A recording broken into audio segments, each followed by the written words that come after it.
Tapu Bakara. This is Al Qadir, the god Heru. Today I have a special guest, close friend of mine. He goes by the name of Pablo X.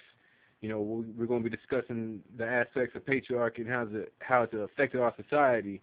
You know what I mean? And we're going to talk about the empowerment and upliftment of women. So I'm going to turn it over to you, Pablo. Greet the audience and tell us a little bit about yourself. Pablo X,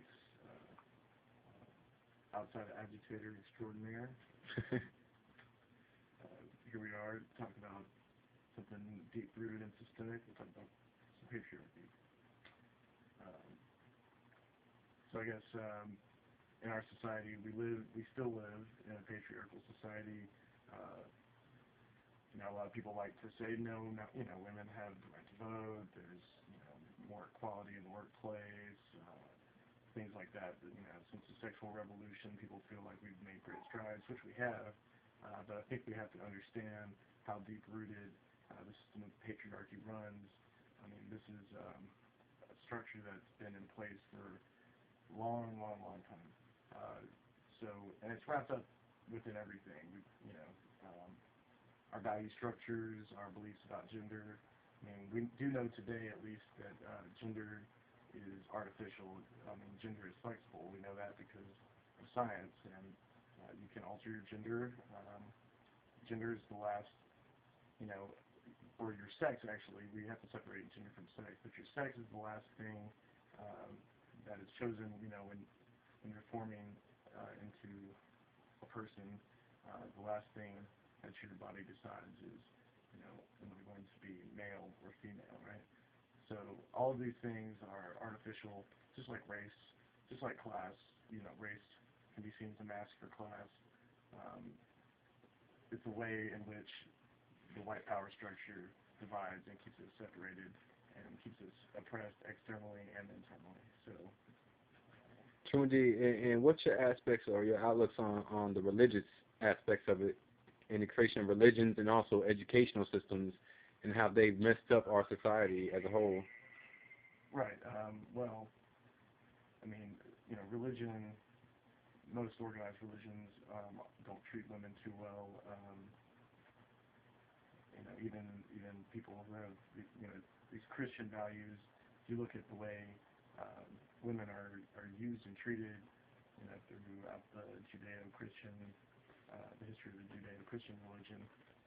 The woman has her place, and the woman is a vessel only to be filled by,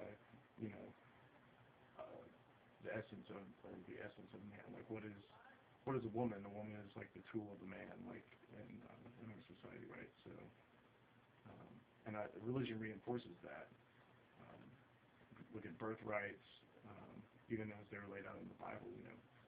Property is passed down from father to son, and the woman's only function is to serve as sort of a vessel for passing down the wealth and property of the men, and mainly the owning class. Right, like she's an object. Right. You know what I mean? That's fucked up. I forget who said it, but there's an idea that a woman, even because we're all so, like, this is so ingrained in us from the time we're born. You either choose the got the pink blanket or the blue blanket, and that's not a choice that we as individuals make. That's a choice that's kind of thrust upon us by society.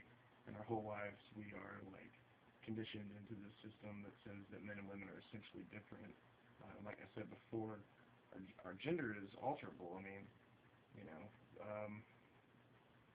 our sex is alterable. So, what is a man? What is a woman? It's an artificial structure. It's just an illusion. Right. True indeed.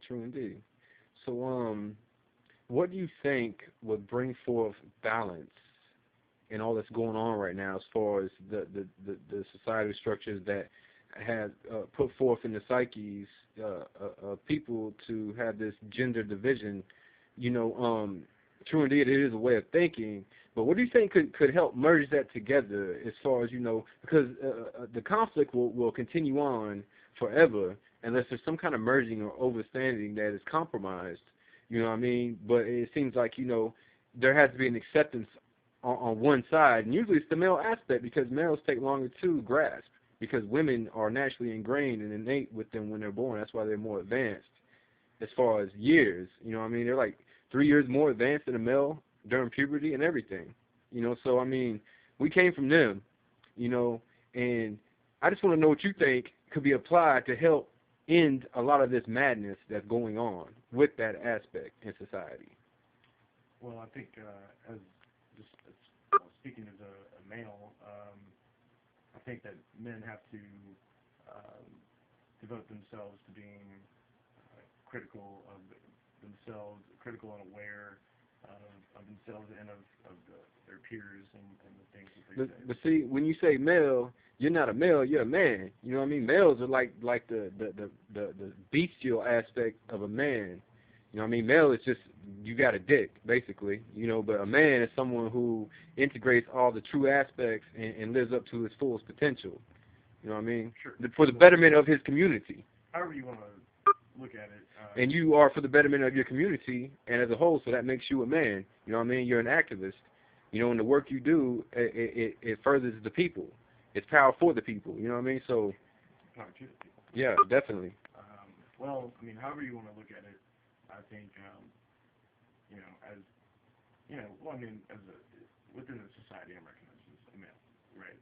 But I think we who have been ingrained or who have been indoctrinated and, like, in this system of essential, you know, gender differences, artificial as they may be, they're there in our society, and I think we have to be critical of ourselves, to be more radical in the ways we talk about, you know, women and what it means to be a woman, what it means to be a man, and I think we have to take a stand against sexism every time, anytime, anywhere.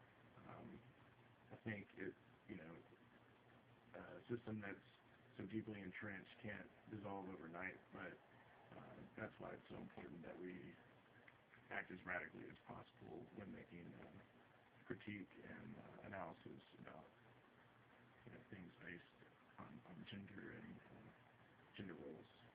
True indeed. True indeed. Well, yeah, well, this is Pablo X, just a little bit of insight on outlooks, you know what I mean? So we want to say power to the people, real power, you know what I mean? Equality, you know what I mean? The truth will present the light, you know what I mean? True light, you know what I mean? True light emerges from true darkness, the great mother. All right, again, this is Al Qadir, the God, Heru Netta, you know what I mean? I'll be dropping some science too. So here, Tepu, peace to the audience.